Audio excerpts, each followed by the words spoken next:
All right, welcome everybody to another Speedrun episode. It's been a while.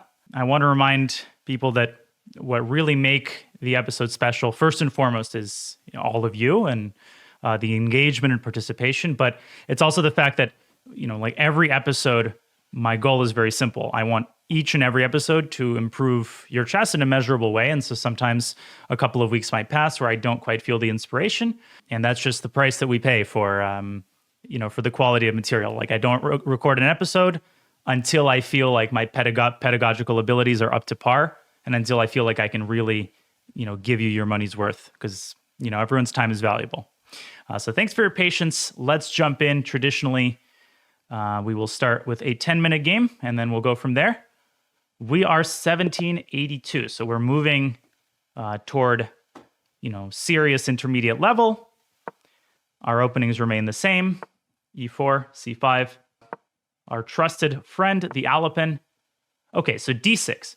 So D6 is decidedly a second-rate move. I've actually played it myself with black. It's not bad. So if black knows what they're doing, D6 is essentially an attempt to get the game out of mainstream theory and kind of unbalance the game.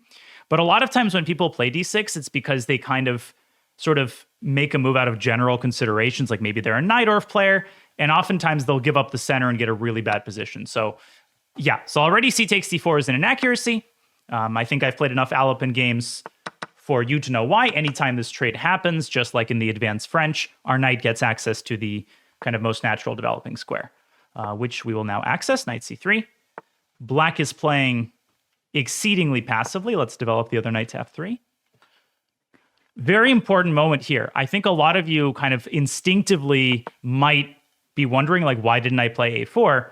And I think I've talked about it before. Like, black has developed 0 pieces. In and of itself, this plan of queenside expansion it's not just innocuous. It actually can backfire quite spectacularly. So, like, imagine the quote-unquote worst-case scenario. Okay, black pushes the pawn to B4. Okay, so, like, black is not attacking the E4 pawn. This plan with A6 and B5 can be annoying in a middle game where black has, like, sustained pressure on the E4 pawn. And you don't even need to play A3 here. You can just completely ignore and continue developing your pieces. Let's bring the bishop out to D3 and overprotect this pawn. And already this move is paying dividends because now we can simply keep developing short castles. Knight F6. So here we have essentially 2 approaches, broadly speaking. The first approach is to continue developing and basically to bank our nice advantage and say, okay, we're going to let black castle. We're going to go like bishop G5 and rook C1 and these types of moves. But when I look at this position, what do I see? Well, I see that black is 2 moves away from castling. And given our massive center, given our great development, given the presence of a pawn hook on B5, like, the alarm bells in my head are kind of ringing. I feel like we can squeeze more out of this position using tactics, and maybe we can mold the position to our favor here, using the fact that we control all of the central pawn breakthroughs. So I think there's several ways to go about that. I mean, I think a lot of you are very tempted by E5 because it's a tempo move. What is the drawback of the move E5? Well, there are several. First of all, it opens up black's bishop and it concedes the D5 square. I like a different move. I like the move D5, which, yes, it's not a tempo move, so maybe it's a little less tempting for you guys. Maybe you're also not as tempted by this move because you feel like it's counterproductive. Like, aren't we helping black close up the center? And doesn't this favor the side that's not as well developed? Well, in general, yes. But if we're talking positionally, first of all, this bishop on B7 now looks incredibly sad. And on top of that, with the center kind of totally closed, we're also controlling the C6 square, cramping black even further. And we're creating fertile preconditions for all sorts of tactics with, like, a sack on B5, maybe the knight getting to F5. There's a lot of things going on here, and I think we have a very pleasant choice. So I think we're going to take a very simple strategy here. We are going to play. First, I'm going to think for a second. I'm going to try to squeeze the most out of this position. Okay, let's go A4. Not claiming that it's the best move, but look at what I'm doing. A4, drop the knight back to E2. Now, this move in itself is very productive because the knight can now swing over to g3. But my actual idea is to surround this pawn. Who can tell me what very, very important follow-up move essentially just wins material on the queen side? What do we need to play before such that the pawn is surrounded? We need to play a5 ourselves. So notice how I used black's king position indirectly. I used it in order to discourage black from playing a5 because that would have run into a very nasty check on b5, and black would have been pinned all over. So that was sort of my idea. Now the queen can come out, to a4 to b3. Shouldn't really matter. Let's go queen b3 and just pick up the pawn. But yeah, let's pick up the pawn. Knight to c5 is going to... Oh no, bishop rook to b8. I had something really, really nice planned against knight c5, Sag. Okay, so obviously we should move our queen. We want to move it to a square where it's essentially out of the way of the other pieces, but also we don't want knight c5 to come with tempo. Like, we do not want knight c5 to hit the bishop. So I like the a3 square. Really, really cool, quiet square out of the way of the other pieces. Now the e4 pawn is hanging, but we do not have to worry about the d3 bishop being unprotected because the queen defends it very nicely. Let's complete the maneuver with knight to g3. Look how harmoniously our pieces are placed now. Given that the center is closed, we really don't care about the bishop pair. Like, look at black's bishops and how pathetic they look. In fact, black has now given up his only active piece. Strategically, black is dead lost. So what should we do now? Again, there are multiple approaches in such a position. We can play very quietly with like bishop to e3 and bishop to b6. That's one approach. I actually really like that approach. Yeah, let's go bishop to e3. We also could have played knight f5. Very directly playing for the attack, but I think this is a little bit more practical. No reason to push our chips into the center of the table just yet. I think we can win much more cleanly than that on the queen side. Yeah, okay, so bishop b6, of course, is very tempting. We also, I think, don't need to rush that move necessarily. I'm just trying to figure out the most accurate realization of the advantage. Let's actually start with the move rook f to c1, right? Because this sets up the even stronger threat of bishop b6, keeping our options maximally open. Maybe in some situation we'll want to reposition the bishop to g5. The threat is stronger than its execution. Okay, so here once again, right? Bishop b6, yeah, it's a fine move, but black will play rook to c8. What other productive thing can we do on the queen side? Like, what is our ultimate plan? How do we ultimately convert our material advantage? What eventually needs to happen? And I think this is a great time to do this. What am I talking about? b4. Yeah, b4. Right, so this creates the condition for a potential b5 breakthrough in some endgame. It also like creates a nice little pawn chain, and we're keeping bishop b6 in our pocket. So like if black drops the bishop back, yeah, then maybe bishop b6, the time will be ripe for that. Okay, now let's put on our Soviet chess thinking hats, and let's ask ourselves, there's one missing component in our position. There's one thing that would be really, really nice if we kind of had, just so that later down the line, we don't have to worry about the headache of a back rake. h3. Beautiful little move, restricting maybe black's last active idea, creating a Luft square so that we can fully focus on the queen side, if and when the rooks come off the board, which I think they will. And absolutely, we are more than happy to go for the trade. And guess what? There is now no future where we have to ever worry about a check on c1. We can very safely push b5, creating the passed pawn. And now we're only a few steps away from winning the game. Black is simply too passive to sustain the blockade along the light squares, as you'll see. Okay. So, how do we actually win? Well, first, I think it's a good idea to park the bishop on b6, overprotecting the pawn. I don't see a reason to put this move off any further. And you should be thinking about your intended response to the move bishop a6, because I think that's going to follow. Look carefully, right? In such positions, when the move is made, you need to ask yourself, what squares are relinquished? Okay, queen a6. Okay, interesting. Now, of course, there's nothing wrong with trading queens. The problem with trading queens is that if we cannot, in the subsequent endgame, get the black bishop off of a6 easily, we might ultimately struggle with the conversion. I think keeping the queens on the board here is a much more practical solution. But let's do it smartly. Let's drop the queen back to b4. Why am I dropping the queen back to b4? Who can explain?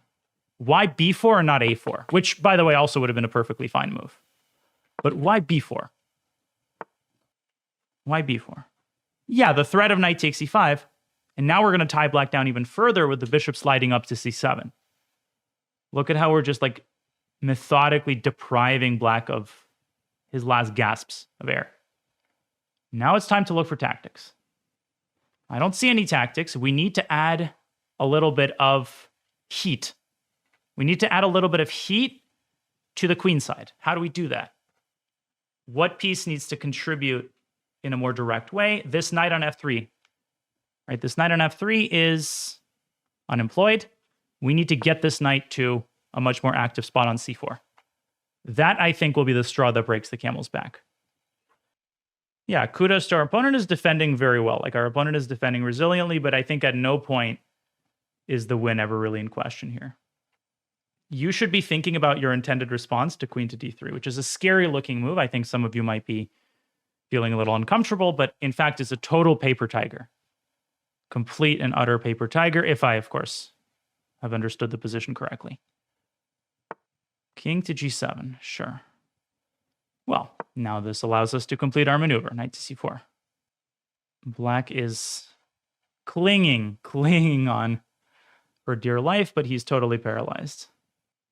And a good question to ask yourself, like as the time pressure starts to creep up, is like, what's my next move? You should have your next move kind of planned out in case your opponent plays a move like h5, right? Or essentially a pass move. Like, what is the next step toward improving our position? Not so easy. Not such an easy question to answer, as it turns out.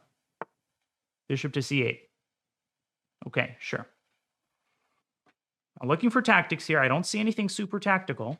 Knight takes c5, d takes c5, looks like a dead end. So what do we do? Well, again, we need to keep adding elements of the attack. So what else can we put under pressure? What else can we aim our crosshairs at? Well, this knight on c5. We can drop the bishop back to b6, creating an additional threat of bishop takes e5, as well as like knight takes d6 ideas. Forcing, I think, the knight back to b7. But if the knight drops back to b7, let's not forget our old friend. What's our old friend? What old friend am I talking about here? And you cannot forget about the threats that you created earlier. Of course, knight takes e5. Yeah. And once this pawn is gone, we open up an avenue to black's king, and I think win the game very, very quickly. Okay, bishop to d7. Now I think we have a very pleasant choice. We can play knight takes e5. But I think a far more accurate move is actually removing the defender. Knight takes d6, creating another passer. Another thing that I'm noticing, what is our intended response to knight to d3? Well, what I'm noticing is that this x-ray against the bishop on e7 is in our favor because the bishop is unprotected. Had the bishop been on f8, I would have been a little bit more reluctant to go for this. So knight f5 check or even knight e8 check would be totally devastating. Very well spotted. Good job, folks. Brilliant. Knight f5 check, by far the simplest. And actually here, you have a very pleasant choice. Once again, you can play knight takes f5 check, but I think we're going to go for checkmate with queen e7. We are going to go for glory here along the dark squares. And I see a beautiful... Oh, if bishop d7, like, of course, we're completely winning, but I see a really, really pretty sequence that I think would be the cherry on top. Oh, there could be, like, even some queen sacks here. Okay, bishop takes c4. That is a rather anticlimactic finish.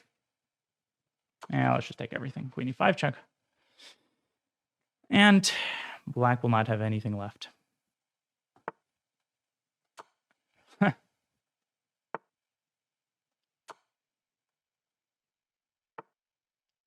Boom.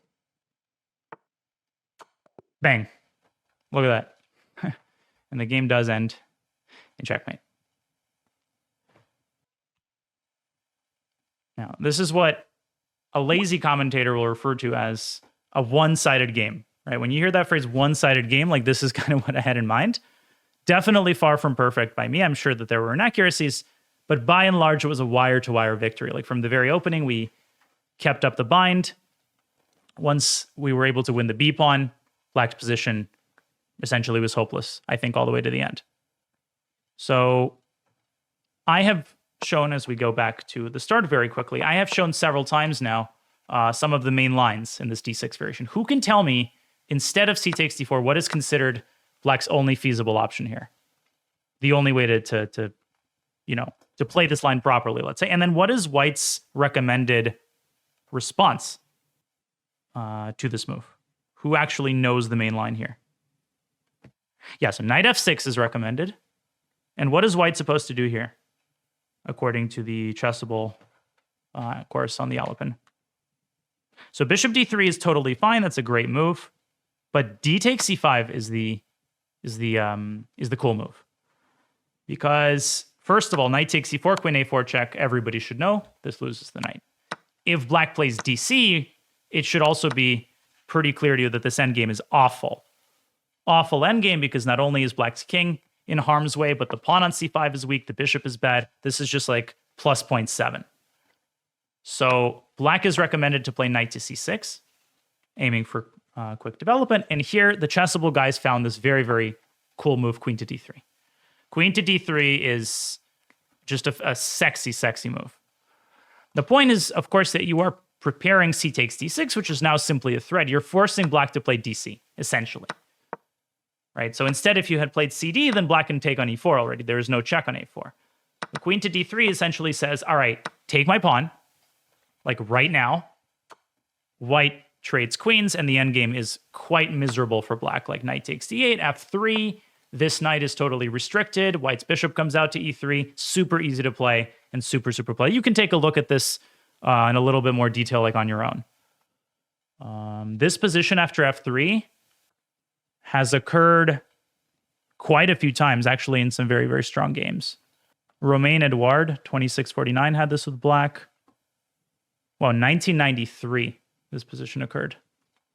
Pretty crazy stuff. Yeah, like e6 is the most popular move, bishop to e3. Now I see some games with bishop to e7. Yeah, you can just play knight to d2 and continue developing. Very, very pleasant position.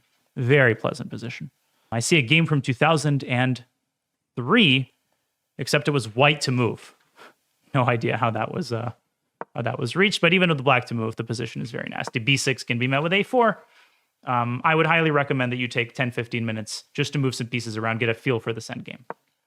So queen to d3 poses serious problems to this line.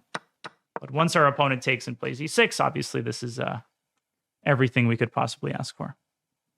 Does that make sense? Any questions about this queen d3 move? By the way, just one very quick thing. There is also the move d5 here, basically playing for a development advantage. But after e takes d5, okay, knight takes d5 has been tried by some GMs, but it turns out that Black essentially has no compensation for that pawn. And if Black plays e5, you can absolutely play b4, creating this nasty, nasty pawn chain. I see one game in the database, f5, and after bishop g5, Black is almost losing just because the position is collapsing. Just totally, totally collapsing. Bishop e7, bishop e6. Cannot take with the queen.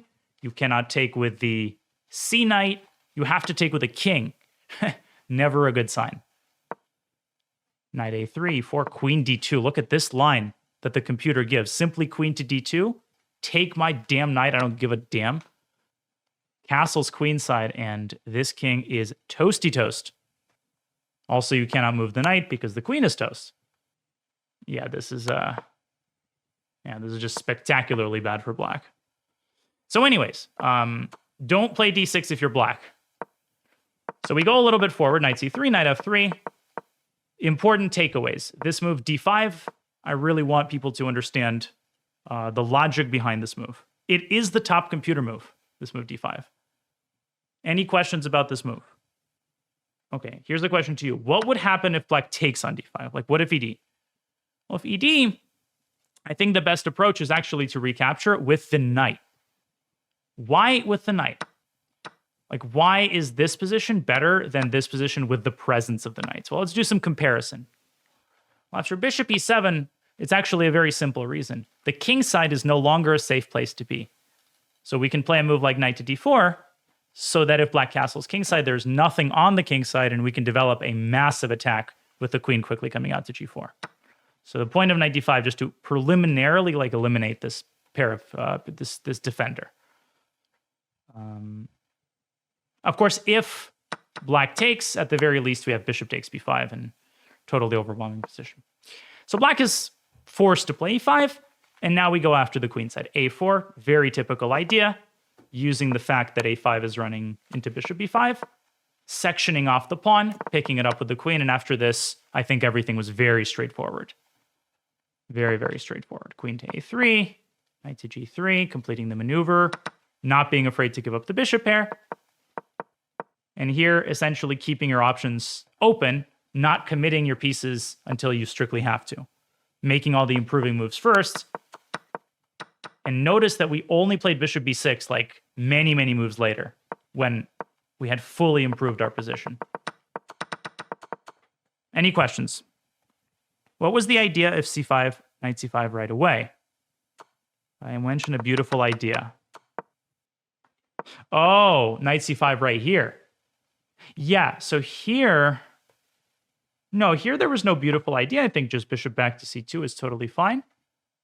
And if black plays rook to b8 in this version, you actually can hide under the knight. I think queen to c4 is possible. But it wasn't here. I'm just trying to track down... Yeah, I remember that at some point I saw a really, really cool tactical concept. It was around here. It was around here. Yeah, I just don't remember. Opponent plays bishop to d7 in the endgame. Yeah, so if like knight to b7 here, of course we have knight f5 check as well. Queen to d3, yeah. So queen to d3 was, I think, the move that some of you were concerned by, except it doesn't create any threats, and we can simply continue our maneuver with knight to c4. This is the power of Luft. Now queen d1 check, just king h2.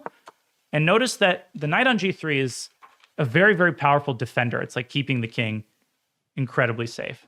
Super important to realize that like the bishop on b7 is vulnerable, so this type of move is never going to work. You don't even need to like calculate anything. Just take and go a6 for goodness sake. Actually, no, be careful because there's a perpetual. No, actually, you do need to calculate.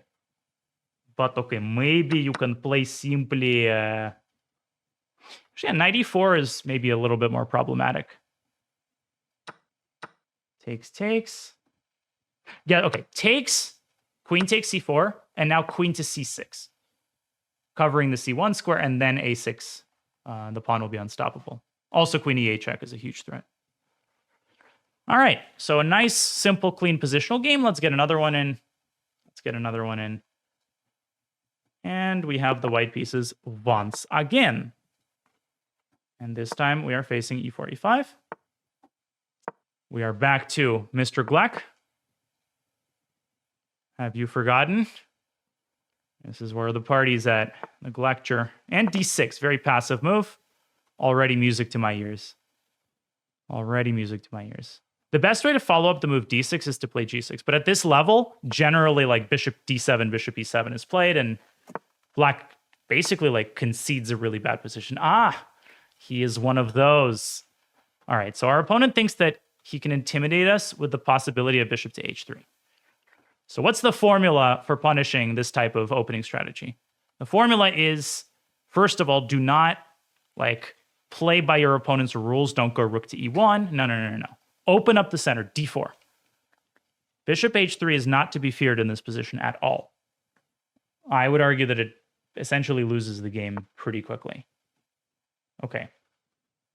So, first of all, important to notice, bishop h3 does not carry a threat.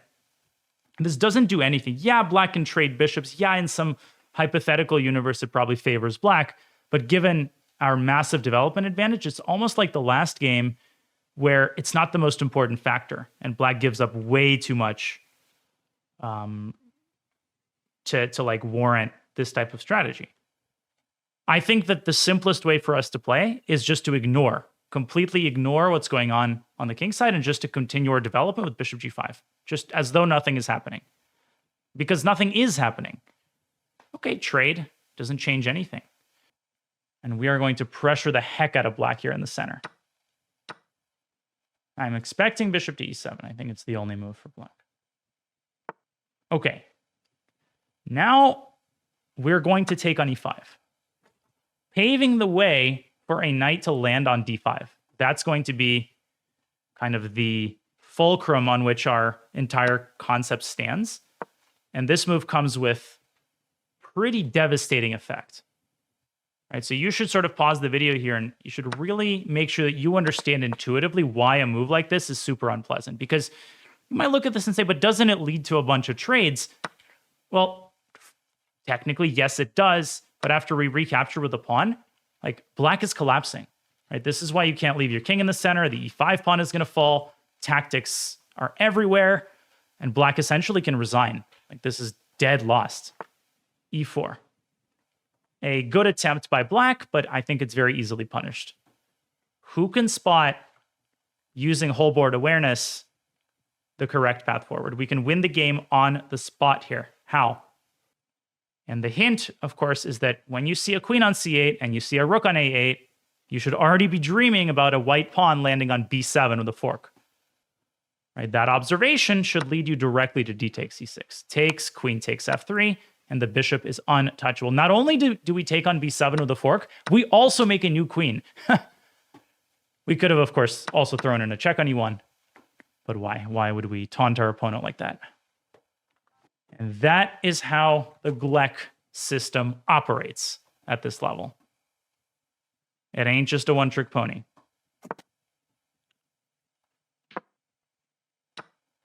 Okay, let's get our rook into the game. Infiltrate d7. And black resigns. Thank you for resigning. Appreciate it. And that's that, folks. That's how we make short work of these passive responses to the Glek.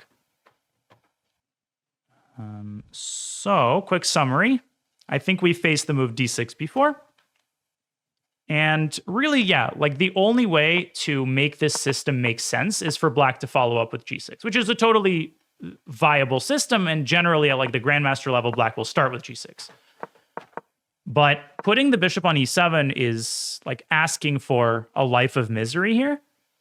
And okay, in this position, I think it's a good idea for white to throw in h3.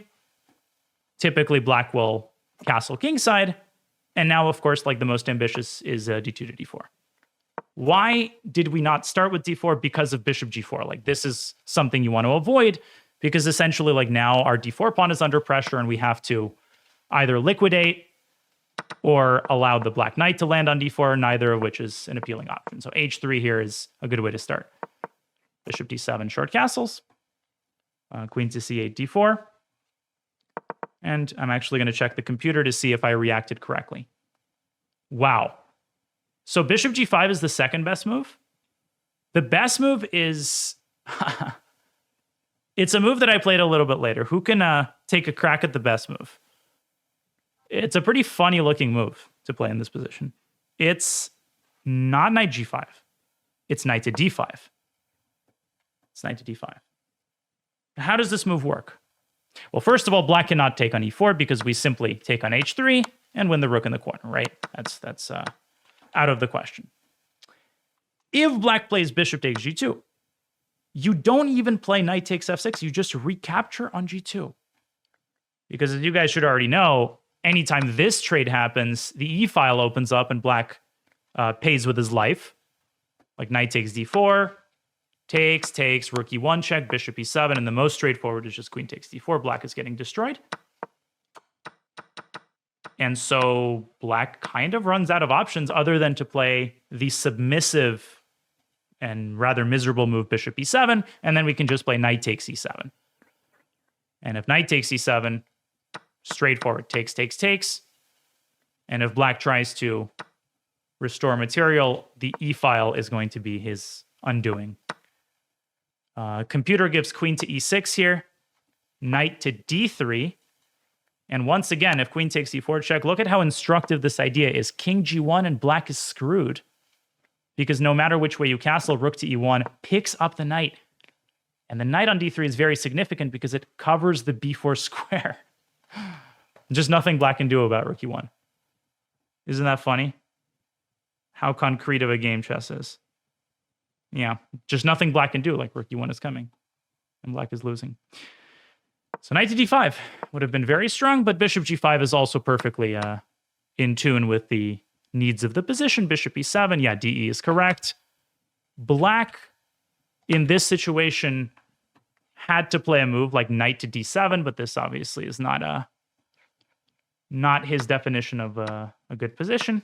You can actually take a bunch of times on e7 and open up a second front here with knight to h4. And if black plays g6, you can coordinate the rooks, quickly play f4. Black is going to get checkmated like 99 times out of 100 here.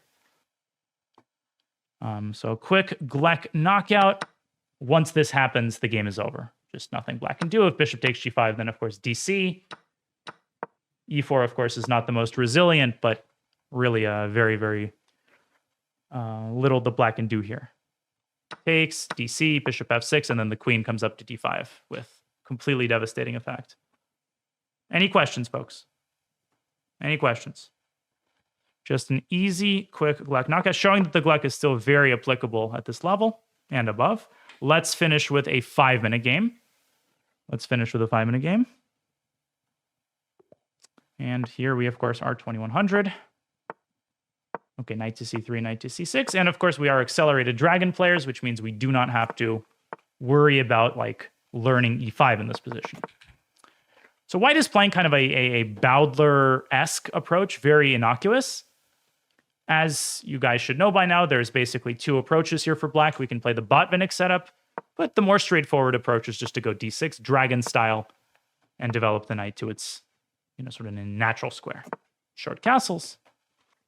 And of course, here we can start to prepare our traditional queenside expansion, a6 and b5. Now it's a good idea to complete our development with bishop to b7, double fianchetto. Now, in contrast to the last game, right, here bishop h6 is an idea that's probably worth preventing because, or at the very least, discouraging. Because if it is allowed to take place, the bishop on g7 is a piece that we probably want to keep. So there's a couple of strategies that we can apply here to discourage bishop h6. The typical approach, what is the sort of standard textbook approach to taking the sting out of this idea? I personally think it's rarely like the most desirable way to do it. It's to play rook e8, bishop h6, bishop h8. Who can explain what is like the danger of this idea, like in many cases? What types of tactical concepts does this create like the preconditions for? f7 is very weak. There's sacrifices, knight to g5 and f4. So if we don't go rook e8, what do we do? I'm going to play a move that looks a little bit mysterious, rook to c8. My idea is to set up knight to d4. And now my idea is to do something really cool. Looking at this position, can any of you spot a little tactical nuance here that sends white into a tailspin? I'm looking at that c2 pawn. Now we voluntarily trade on h6, play c takes d4, and just converge upon white's queenside, using the knight on f6 as a very robust defender. There's just nothing going for white on the king side. There is no knight that can land on g5. Boom. And once that pawn falls, well, actually, we need to be very careful here because rook takes b2, there's a crazy idea that I missed that wins material. Does anybody see how rook takes b2 can be met? Crazy concept here that I totally missed. No, not 96. 96 just f takes. He's a queen to c1. Traps the rook. So let's drop the rook back to c5. No problem. The benefit of this is that now the rook can swing to h5 and smoke the queen out of h6, which is still an annoying square. Like, whoa. Okay, that is not an effective strategy. Now, yes, like white will recover the rook, but that'll be two pieces for a rook in a middle game, which, of course, as we know and have gone over many times, favors the side with 2 pieces. So let's just go queen to d7, dc. Also, this is a backward pawn that we can start to surround. I don't think there's anything to fear. Well, actually, no, there is something to fear. Queen takes d3, loses the game to rook fd1. I was about to do something really bad. But there is no reason to engage with any of these shenanigans. Let's just go queen to d4. Rook to c3. Yeah, white is like submitting, essentially. Now let's activate the knight, knight h5. Standard idea, creating also the threat of knight to g3, as well as the more typical concept of knight f4, which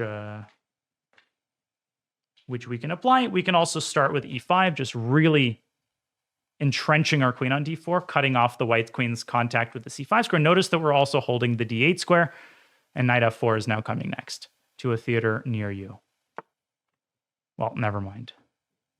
Instead, rook f3 is coming to a theater near you, and so is Resignation City. Population Piso. The game is over. The game is over. Now, think about what your response would be to king to g2, because I'm anticipating king g2. It's really the only move. Otherwise, rook takes g3.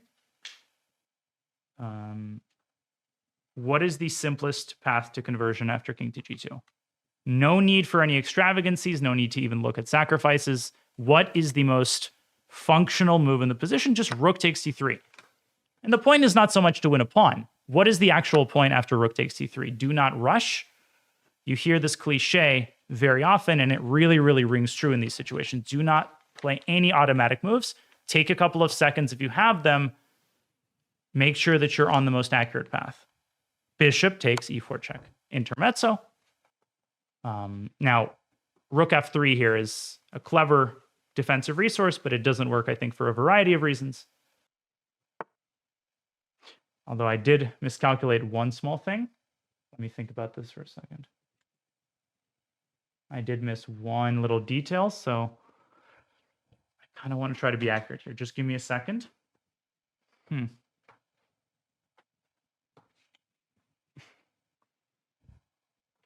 Let's take it.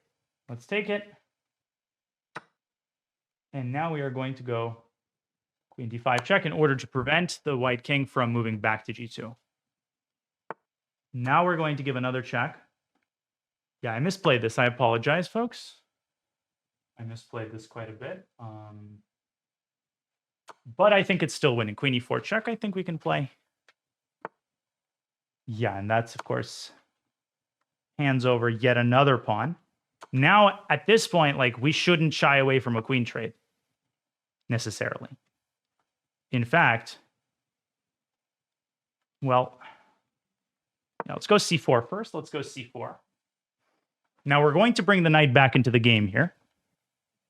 We're going to bring the knight back into the game. I misplayed this terribly. I do apologize. Okay, now I got to focus here because I do not want to lose the game.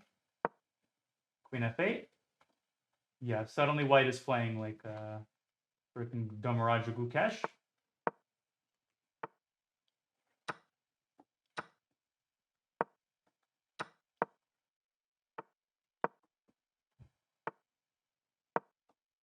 Yeah, I feel a little sad because this was such a nice game, and then I had to botch it with very sloppy technique. But okay, I'm going to win, obviously.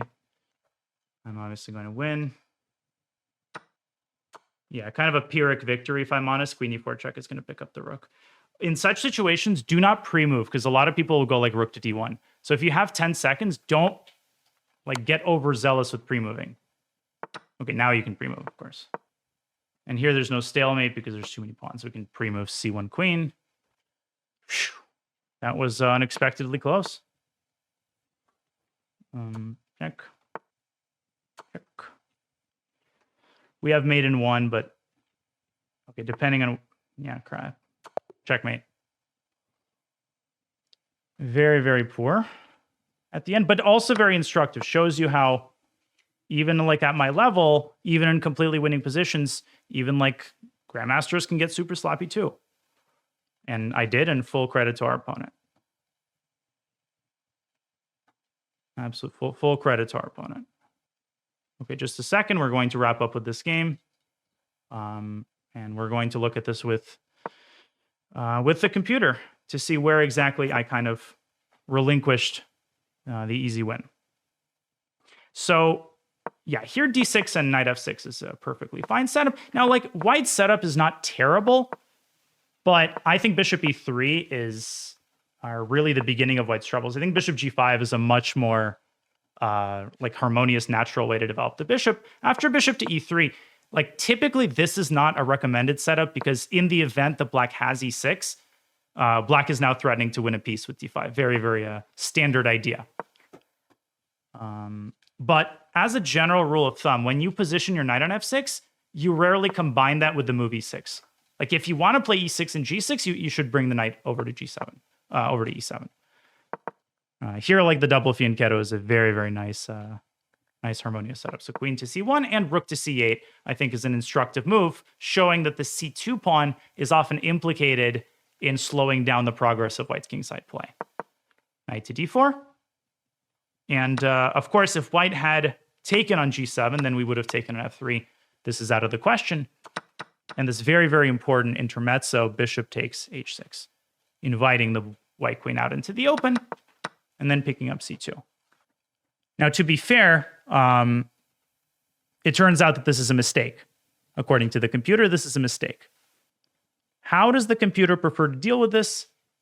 Interesting. The computer actually prefers, after rook c8, bishop h6, just to play the move e6, violating what I just said. But here, of course, like, the situation has changed. We're further into the middle game. And basically, even without the dark-squared bishop, your other pair of bishops is much, much superior. White has no easy plan. And black has complete control of, like, key central squares, as well as, like, clear ways to improve the position. Like, if white plays queen e3 and tries to prepare d4, shut it down with e5 and create an outpost. So all of this, of course, was based on a miscalculation. I missed that after rook takes b2, the queen drops back, trapping the rook on b2. Pretty crazy idea. So for this reason, I had to drop the rook back to c5. And just when, like, white is poised to take over the initiative, this horrible, horrible move, bishop f7. And the sloppiness actually started here. Does anybody see why my next move, believe it or not, was a huge mistake? Automatic moves, right? Total autopilot move, rook f7. Didn't think about it. Of course, taking with the king is better because it prevents knight e6. Bishop f7 is just a blunder. It, like, hangs a piece. King f7 prevents knight e6. White can't collect anything for the piece. So much so that after f4, rook h5, you also lose the queen. So white doesn't even have, like, not even a scintilla of attacking potential on the king side, because this knight is so strong. So rook f7 is the beginning of some of my problems. This is, of course, less clear cut. By the way, after queen to d4, white should have played queen e3. Once he missed the chance to do that, things get obviously very, very bad. And wow, rook f3 is a mistake. Unbelievable. This move is a mistake. Such a natural move. The correct move was to undermine white's pawn chain with c4. Essentially forcing dc, now taking on e4, returning after f3 to d4, and white is getting massacred after, like, king g2, e4. Yeah, this is much, much more clear-cut. After rook f3, already the situation is not so clear because of this incredible idea, rook to f3. And it's equal. The position is already equal. Unbelievable. After rook f3, it's 0, 0, 0. And after queen c4, I'm actually worse. I'm actually worse in this position. Insane. I was losing. I was losing to queen e3. Wait, how is this lost? Queen to b1 check, king e2, and the king escapes through f3. And suddenly it's black's king that is going to get massacred by white's queen and rook. That is pretty wild, folks. Like, queen e3, it's +2. White is winning. Just like that. For this reason, can anybody tell me what is the most clear-cut way of achieving the perpetual? How does black actually get the perpetual check? There's a little intermezzo that you can throw in. Of course, like I wouldn't do this because I didn't want to draw. Queen to c4 is what I played. No, you're missing the point. Knight f4 check to cut off white's queen. Now you can play queen c4 and simply repeat like this because white can't leave the rook hanging. So just cutting off the queen is a very good idea. But the crazy thing is, ultimately we did reach this position, and after c4, white is winning on the spot with rook to d1. Like if white had positioned the rook on the open file, it's basically a mating attack. Like I was lost. Instead, white played rook to e1, still winning for white. It's like +5. Queen takes a3 check, still completely winning for white. Rook e3, queen f8, king g2, all correct. Queen f7. And in this position, white misses the most clear opportunity to win the game, which is to play rook f3. And after king to g7, who can tell me the decisive idea? Very, very typical concept in such situations. And it's utterly, utterly devastating. G4. Black plays h6, white plays h4. Black has to throw away the pawn. And actually in this position, last question to you guys as we wrap up the stream. What is the key, the glue move, right? Without this next move, actually, black has very good practical chances. But queen back to e5, exactly, reinforcing the threat of g5, and this pins and picks up the queen. So this would have simply won on the spot. Instead, this queen trade is pure panic. Pure panic, giving us 3 passed pawns. I think white still could have made a draw. Yeah, white still could have made a draw here with rook to b6. Wow, knight to d7, and now rook to c6, but this is like computer nonsense. After white played rook to c4 and allowed me to tie the rook down with knight to d5, the game was over because b3 is simply unstoppable. So actually, that is why rook b6 is important. You have to force the knight back and then play rook to c6. If c2, then the rook moves to c6, picking up the pawn. Very, very tough to spot in time pressure. Once this happened, obviously, you make a new queen. Pretty incredible stuff. Last question, queen takes c4 instead of bishop takes. Yeah, queen takes c4 instead of bishop takes was the better move.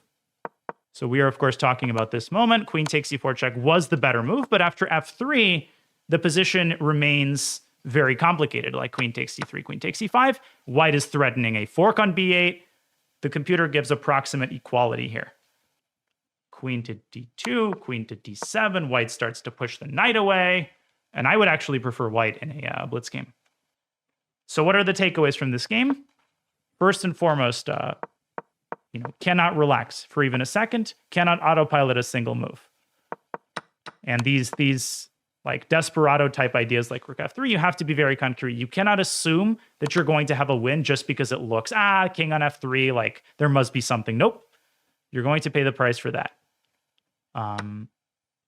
But also we can see that allowing your opponent to execute their ideas is often a very effective strategy. Like you don't need to like play reactively just because like, oh, you see what his idea is, so let's go rook e8.